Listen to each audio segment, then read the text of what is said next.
فوراً اسلام قبول کر لیا۔ تو یہ باتیں ان کو کہاں سے معلوم ہوئی تھی؟ اس لیے کہ وہ پہلے عیسائی پادریوں کے پاس رہ چکے تھے، انہوں نے بتایا تھا اپنے انتقال کے وقت، اب آخری نبی کے انتظار میں رہنا، اگر وہ مل جائیں تو ان پر ایمان لے آنا۔ تو سب ان کی کتابوں میں موجودہ اہل کتاب سے اللہ کہہ رہے ہیں حق کو باطل کے ساتھ گڈمڈ مت کرو۔ پیشین گوئیاں جہاں حضور کے بارے میں آئی ہے نا، وہ ٹیڑھا میڑھا کر کے کہیں اور لے جانے کی کوشش کرتے ہیں، جیسے کالکی اوتار، ہندوؤں کی کتابوں میں کالکی اوتار کا لفظ آیا ہے۔ کالکی اوتار سے مراد خاتم الانبیاء، جو انتم رشی منی ہوں گے، آخری نبی ہوں گے، وہ مراد ہے، نبیوں کے سردار۔ ان سے پوچھو کالکی اوتار، تو ٹیڑھا میڑھا کر کے کسی اور کے لیے ثابت کرتے ہیں۔ یہی حق کو باطل کے ساتھ ملانا ہے، یہی یہودی بھی کرتے ہیں، یہی عیسائی بھی کرتے ہیں۔ تو اللہ نے کہا حق بات کو جاننے کے باوجود مت چھپاؤ اور حق کو باطل کے ساتھ مت۔ بسم اللہ الرحمن الرحیم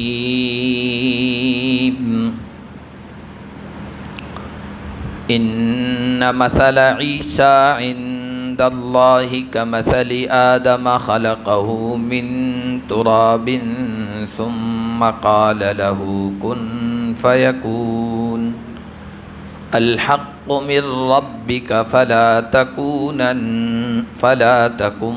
من الممترین۔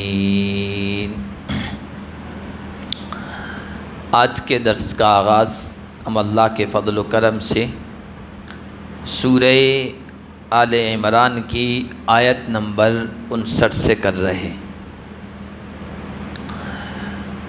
حضرت مریم اور حضرت عیسیٰ علی نبینا و علیہما الصلوات و التسلیمات کا ذکر چل رہا ہے۔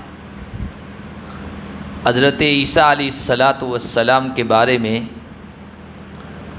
یہودیوں اور عیسائیوں کا الگ الگ عقیدہ، نظریہ اور سوچ تھی۔ عیسائی حضرت عیسیٰ کی محبت میں ایک کنارے پر تھے، تو یہودی حضرت عیسیٰ کی مخالفت میں دوسرے کنارے پر تھے۔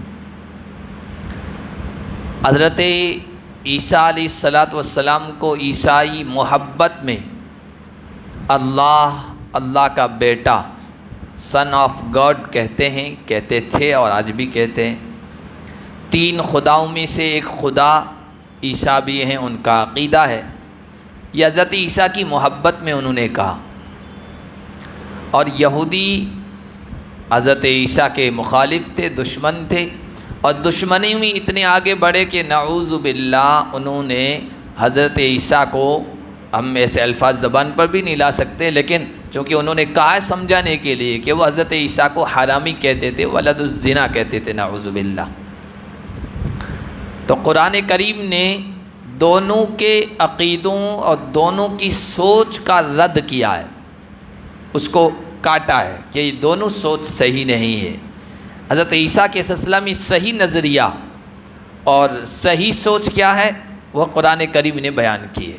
آج جو آیت پڑھی گئی سب سے پہلی، اس میں اللہ تعالیٰ نے دونوں کو جواب دیا ہے۔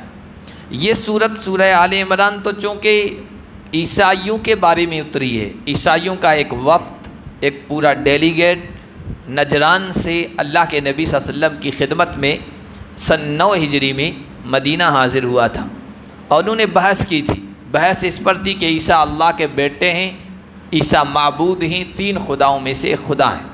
تو یہ پورے سورہ آل عمران کے یہ 5 رکوع ہونے جا رہے ہیں، اس میں ان کو سمجھایا گیا کہ نہیں، عیسیٰ اللہ کے بیٹے نہیں ہیں، معبود نہیں ہیں، اللہ کے بندے ہیں، بشر ہیں، انسان ہیں اور اللہ کے بندے ہیں۔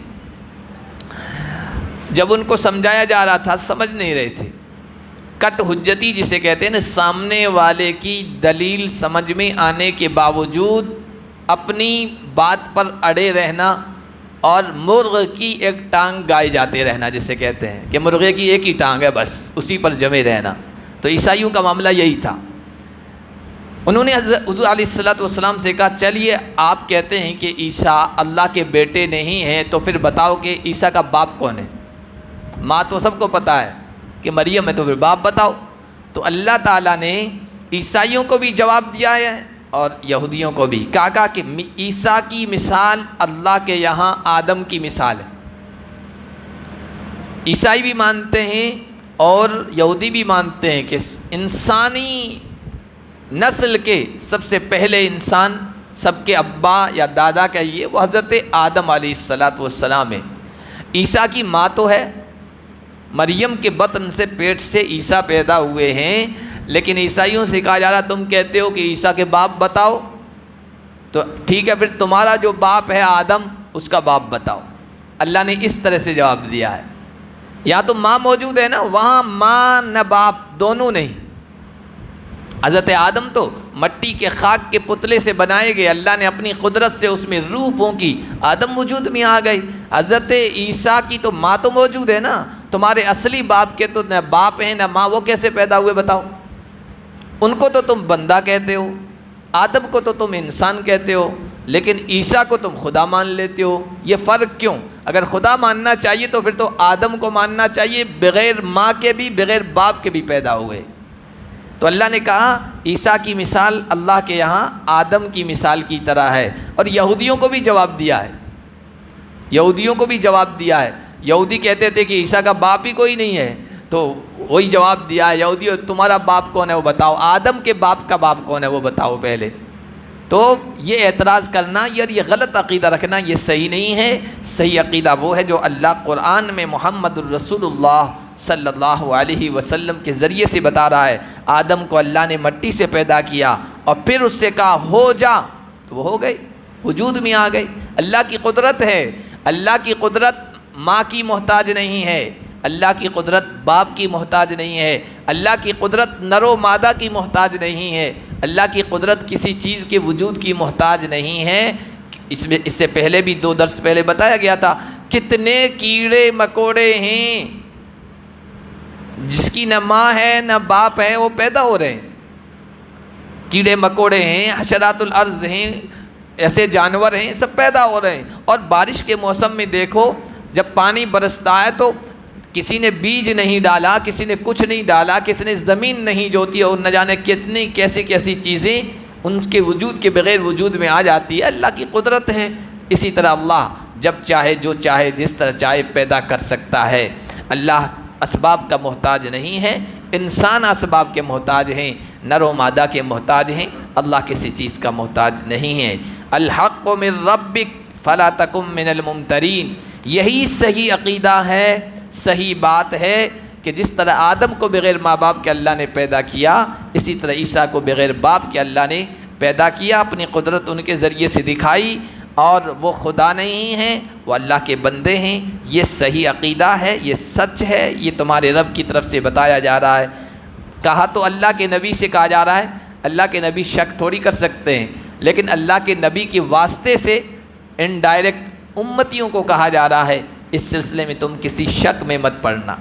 فمن حاجک فیہ من بعد ما جاءک من العلم، اس کے بعد کہ یہ علم تمہارے پاس آ گیا ہے، اللہ نے بتا دیا ہے وحی کے ذریعے سے، قرآن کے ذریعے سے عیسیٰ کے بارے میں صحیح بات، اس کے آنے کے بعد کوئی تم سے حجت بازی کرے، کٹ حجتی کرے، اپنی غلط دلیل پر غلط بات پر جمع رہے، تو پھر اے نبی آپ کہیے تعالوا ندعو ابناءنا وابناءکم ونساءنا ونساءکم وانفسنا وانفسکم، آؤ مباہلہ کرو۔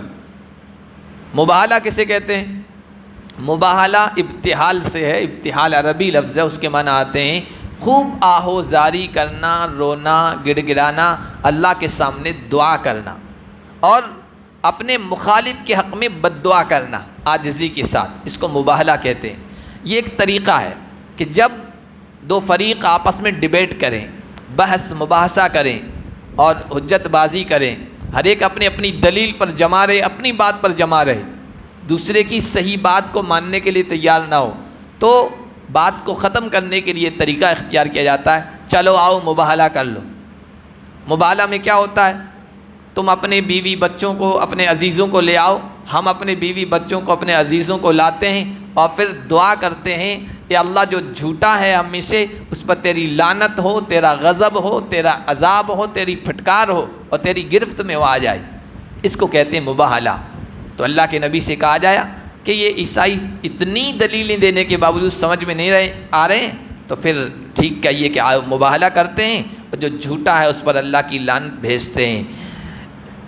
اللہ کے نبی صلی اللہ علیہ وسلم اس کے لیے تیار ہو گئے، عیسائیوں سے کہہ دیا۔ جب عیسائیوں سے کہا کہ بھائی نہ تم ہماری دلیل کو مان رہے ہو، اتنی مضبوط دلیل دینے کے بعد تو آئیے مباہلہ کر لیتے ہیں۔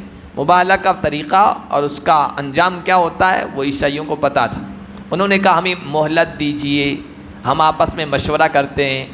آپس میں بیٹھے، مشورہ کیا۔ مشورے میں ان کے پادریوں نے، ان کے عالموں نے، جانکاروں نے کہا کہ بھائی مباہلہ کے لیے مت تیار ہونا، تم جانتے ہو کہ یہ جو عیسیٰ کے بارے میں جو کچھ کہہ رہے ہیں نا یہ بالکل صحیح ہے، ایک تنکا ادھر سے ادھر نہیں ہے، بالکل صحیح کہہ رہے ہیں، اور یہ سچے نبی بھی لگتے ہیں۔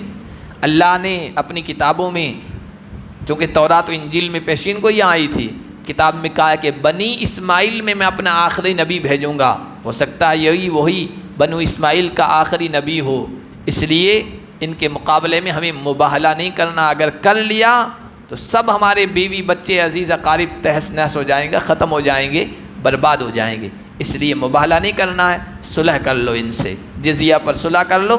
اور پھر وہ اللہ کے نبی صلی اللہ علیہ وسلم کی خدمت میں حاضر ہوا، کہا کہ نہیں ہم صلح کرتے ہیں، آپ سے مباہلہ نہیں کرتے ہیں۔ حدیث میں آیا حضور علیہ الصلوۃ نے ارشاد فرمایا اگر یہ جھوٹ موٹ کے لیے، مباہلہ کے لیے تیار ہو جاتے تو نجران کی بستی پر اللہ کی طرف سے آگ برستی اور سب کو ستیہ ناش کر دیتی، سب کو ختم کر دیتی۔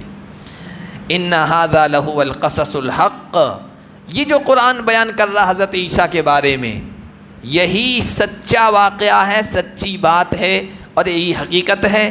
وما من الہ الا اللہ، اللہ کے علاوہ کوئی معبود نہیں ہے، نہ عیسیٰ ہیں، نہ موسیٰ ہیں، نہ کوئی اور پیغمبر اور رسول ہیں، نہ کوئی اور ہستی ہے، بس اس کائنات کو پیدا کرنے والی جو ہستی ہے، جو خالق ہے، وہی معبود ہے، وہی عبادت کے لائق ہے، وہی اسی کے قبض قدرت میں موت و حیات ہے، زندگی اور موت ہے، عزت و ذلت ہے، اور سب کچھ اسی کے قبضے میں، وہی ہے الہ۔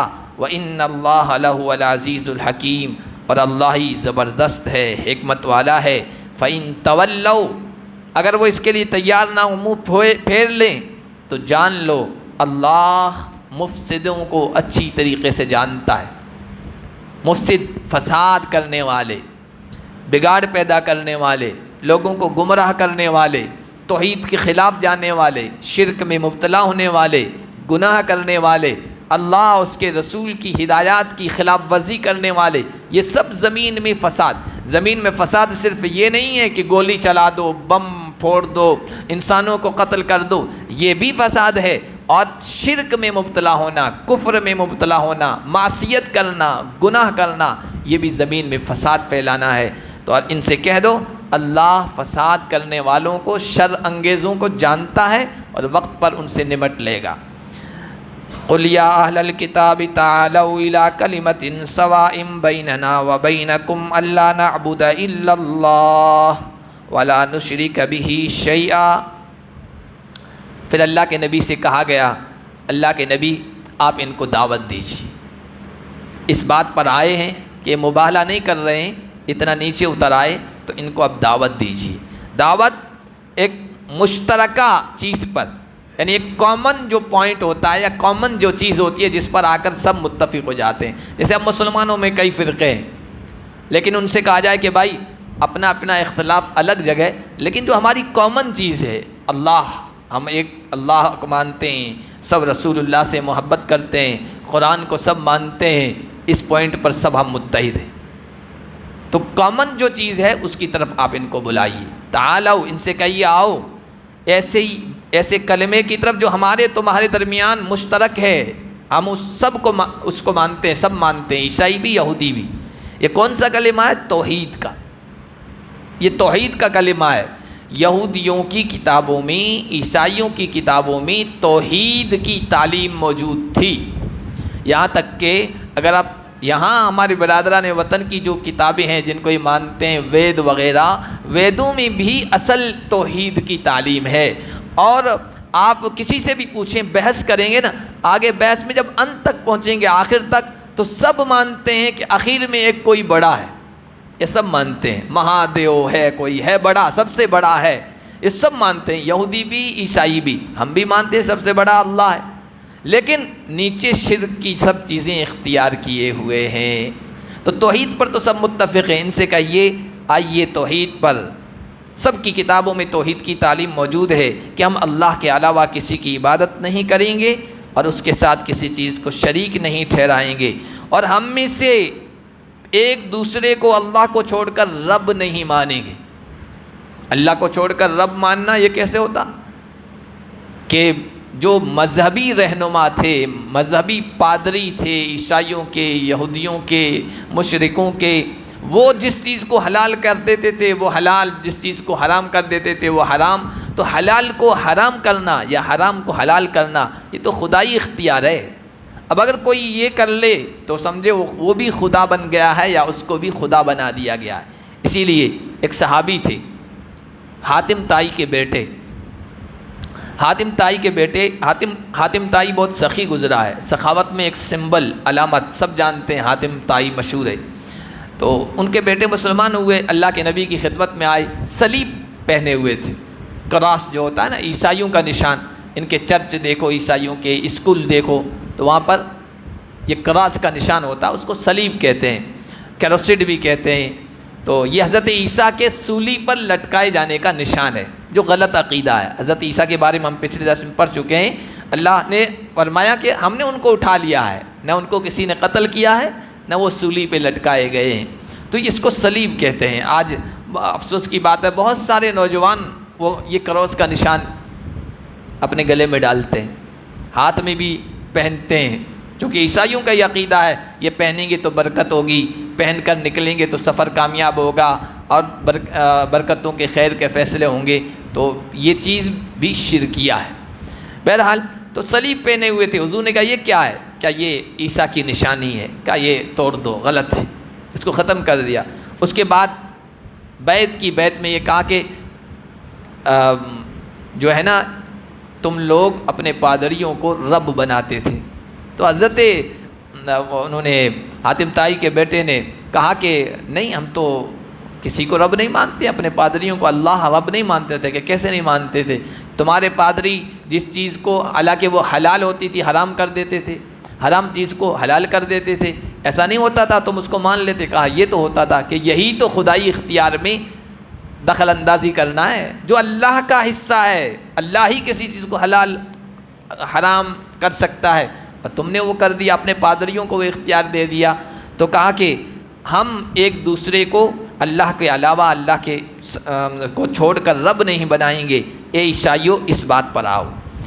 فَإِن تَوَلَّوْا فَقُولُوا اشْهَدُوا بِأَنَّا مُسْلِمُونَ، اے نبی اگر یہ منہ پھیر لیں اس سے تو ان سے کہہ دیجئے گواہ رہو ہم تو اللہ کے فرما بردار ہیں، ہم اللہ کی توحید کو بھی مانتے ہیں، اللہ کے احکامات کو بھی مانتے ہیں، جو اللہ نے کہہ دیا حلال اس کو ہم حلال سمجھیں گے، جو اللہ نے کہہ دیا حرام اس کو ہم حرام سمجھیں گے۔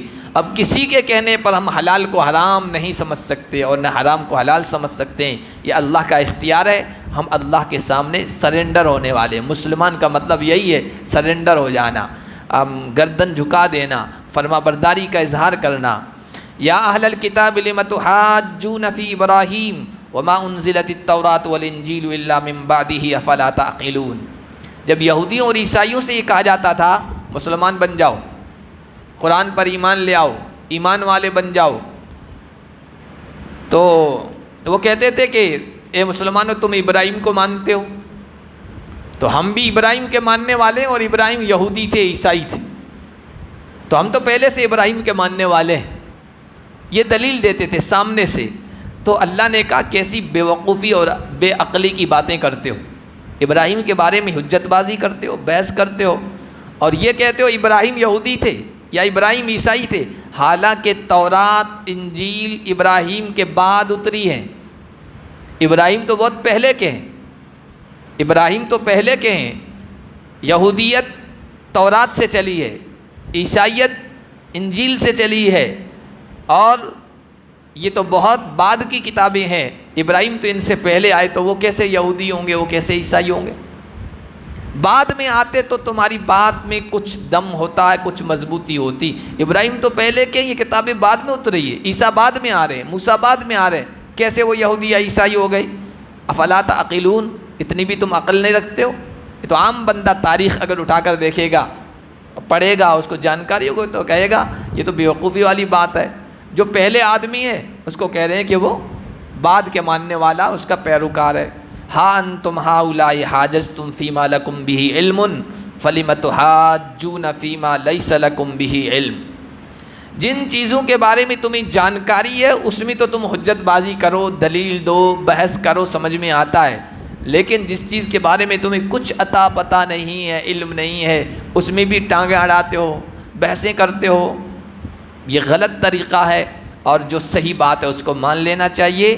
اللہ جو بتا رہا ہے اور اپنے آخری آسمانی رسول، آخری آسمانی کتاب، آخری آسمانی پیغام قرآن کے ذریعے سے جو بتا رہا ہے یہ صحیح ہے، اس لیے کہ اللہ جانتا ہے، تم نہیں جانتے ہو۔ ما کان ابراہیم یہودیا ولا نصرانیا، سن لو ابراہیم نہ یہودی تھے نہ نصرانی عیسائی تھے، ولیکن کان حنیفا مسلما، لیکن ابراہیم سب سے کٹ کر ایک اللہ کے ہو جانے والے تھے۔ حضرت ابراہیم کی صفات، خوبیاں قرآن کریم میں بیان ہوئی ہے، ان میں ایک حنیفہ، ہر جگہ ان کے نام کے آگے حنیفہ آیا، ملت ابیکم ابراہیم حنیفہ، اور قل ان صلاتی و نسکی و محیای و مماتی للہ رب العالمین لا شریک لہ وبذالک امرت، آگے حنیفہ کا وہاں لفظ ہے، ہر جگہ یہ حنیفہ کا لفظ آیا۔ حنیفہ کے معنی سارے باطل معبودوں سے اور غلط چیزوں سے اور شرک سے کٹ کر ایک اللہ کا ہو جانے والا۔ یہ حضرت ابراہیم کے اندر خوبی تھی۔ آپ دیکھیے، قوم سے الگ ہو گئے، باپ سے الگ ہو گئے، بادشاہ سے الگ ہو گئے، اللہ کی خاطر وطن کو قربان کرنے کی نوبت آئی، وطن کو قربان کر دیا، اللہ کے ہو گئے۔ ہجرت کرنے کی نوبت آئی، ہجرت کر لی اللہ کے لیے، اللہ کو اپنا لیا۔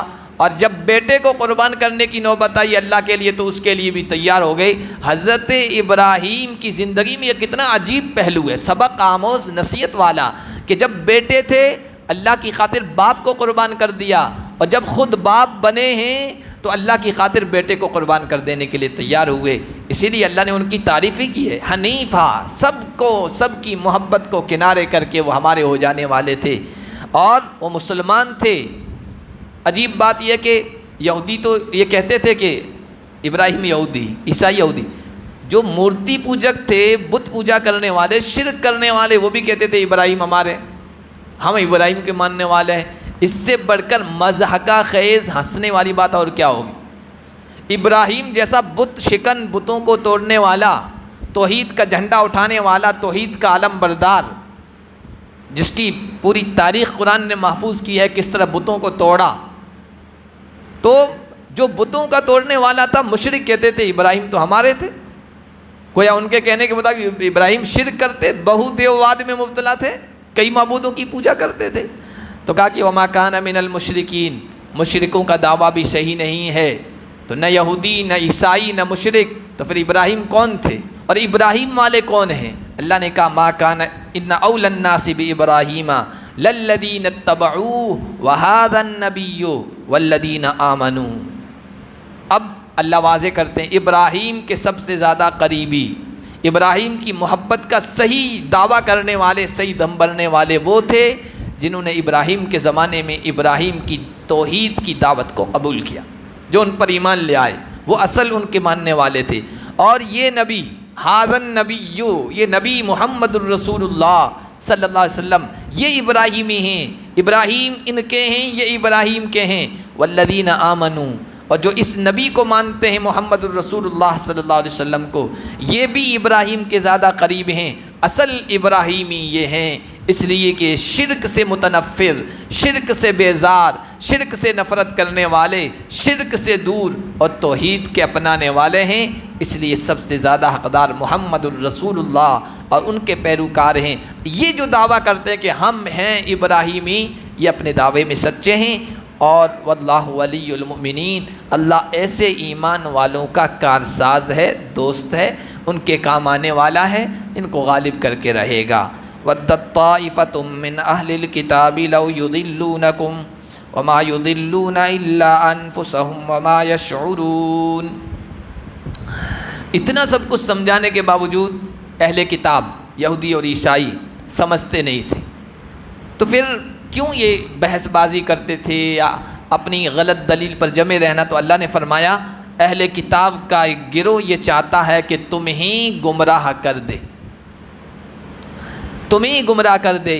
ان کی پوری کوشش اس وقت بھی تھی، آج بھی یہودیوں اور عیسائیوں کی اور ان کے ساتھ یوں کہیے مشرکوں کی بھی یہ کوشش ہے کہ یہ ہمارے مذہب میں تو آنے والے نہیں، یہ اسلام کو تو چھوڑنے والے نہیں ہیں، لیکن ہم یہ کوشش کریں کہ اسلام کو نہ چھوڑیں تو کم از کم یہ ہو جائے کہ اسلام کے بارے میں شک میں شبہ میں مبتلا ہو جائیں، کنفیوژن میں مبتلا ہو جائیں۔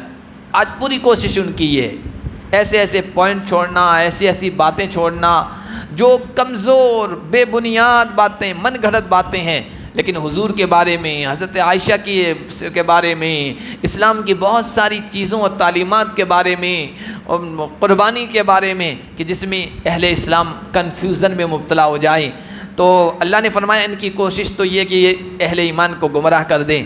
وما يضلون الا انفسهم وما يشعرون، اور یہ تو اپنے آپ کو گمراہ کر رہے ہیں اور ان کو احساس بھی نہیں ہے، پتہ بھی نہیں ہے، اس لیے کہ اس کی وجہ سے ان میں ہر درمی آ گئی، اور جس آدمی میں ہر درمی آ جائے تو پھر وہ کبھی حق بات کو قبول نہیں کر سکتا ہے۔ یہ مسلمانوں کو گمراہ کرنے کے چکر میں خود گمراہی پر اٹ گئے ہیں، جم گئے ہیں۔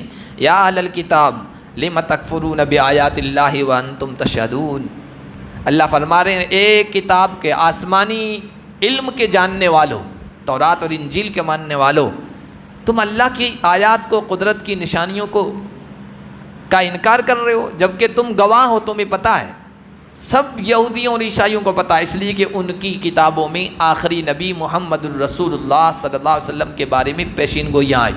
آخری نبی کب آئیں گے، کس خاندان سے ہوں گے، مکے میں کتنے سال رہیں گے، مکہ والے ستائیں گے تو ہجرت کر کے کہاں جائیں گے، کس شہر کو اپنا مسکن اور اپنا ٹھکانہ بنائیں گے، کتنے سال رہیں گے۔ ان کے ماننے والے، ان کے پیروکار ابو بکر، عمر، عثمان و علی کی جو اوصاف ہیں، خوبیاں ہیں، وہ بھی ان کی کتابوں میں موجود تھی۔ تفصیل نہیں ہے ورنہ میں بتاتا کہ کس کس طریقے سے وہ جانتے تھے۔ قرآن تو کہتا ہے یہ اس نبی کو اس طرح جانتے ہیں جس طرح یہ اپنے بیٹوں کو پہچانتے ہیں، اتنا یقین ہے کیونکہ ان کی کتابوں میں سب موجود ہے۔ اللہ فرما رہے ہیں تم تو گواہ ہو، سب کچھ پتہ ہے، پھر بھی اللہ کی ان پیشین گوئیاں کا انکار کرتے ہو۔